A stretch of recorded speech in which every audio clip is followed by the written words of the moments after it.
feelings in my heart. Say no Got me feelings. feeling butterflies ever since the start. Every time I dream, I see you alone with me. This time I ain't gon' let this one slide. Cause baby, it's you and me forever now. You and me forever now. You and me forever now. You and me forever now. MD, you go crazy. You and me forever now. You and me forever now. You and me If forever now. it is love, why do I feel this way? Why do she stay on my mind? Girl, cause I know it's love.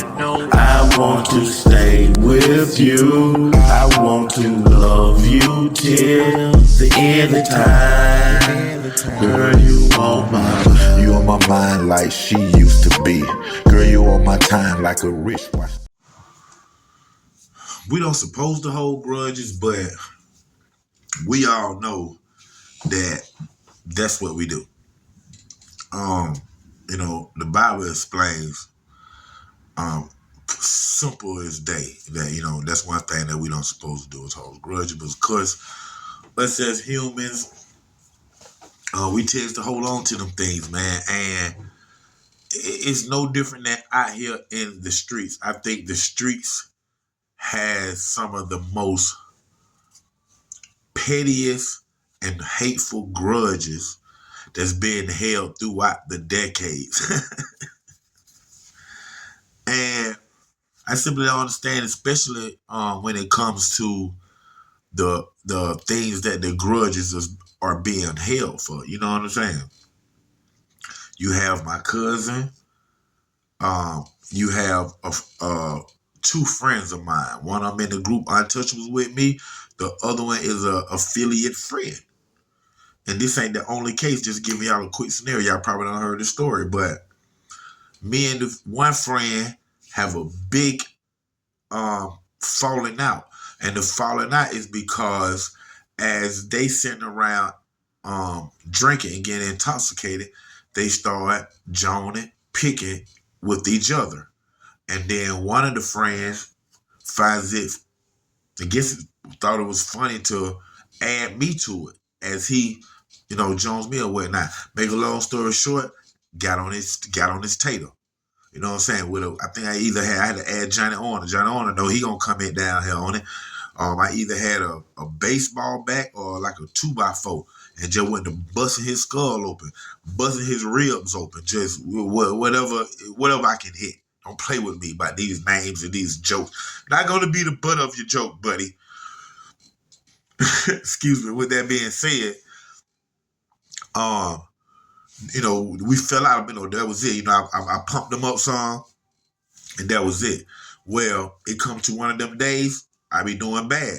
Need to hit a lick, need some money, light bill, rent, whatever it is. I'm in one of those situations. Then I think about old friend who I just had a little falling out with. I know he got about a half a pound or a pound in his house right now while he's at work. So I have one of my cousin goons go off in there, him and some of his partner. But that friend stayed with a person. I told them don't worry about that person, just handle that one room. And now, of course, you can't handle everybody, especially if you don't have hands on, if you're not in the situation with them. Of course, what they do, they take the whole house. Whatever's in there, pounds, coke, money, we don't care who it belonged to, we want everything.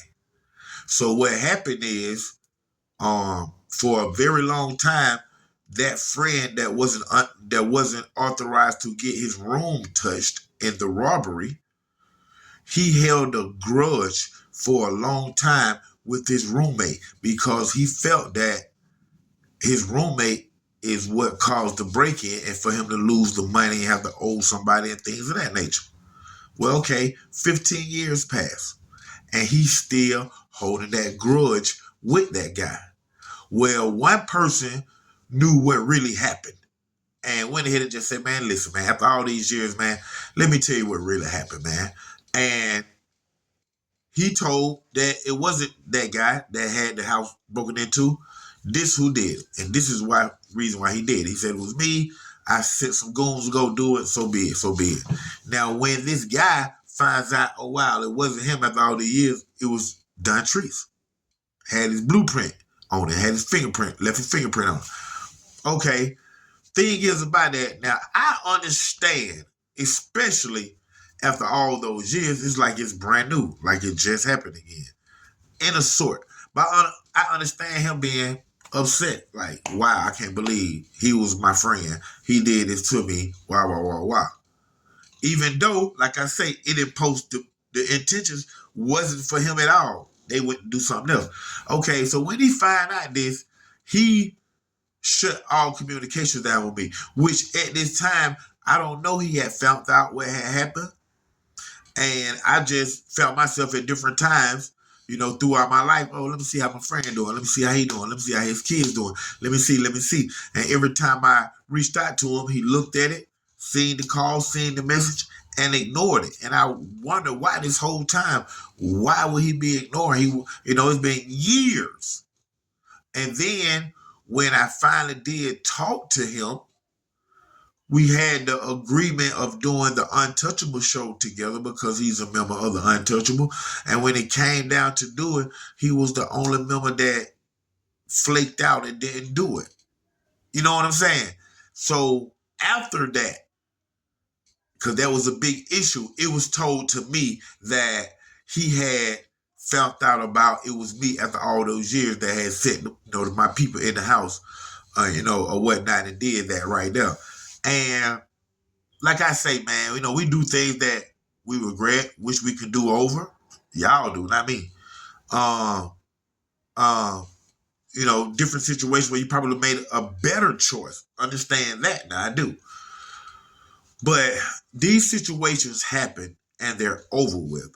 And if it was a mistake or not, if you learned from it or not, it is over with.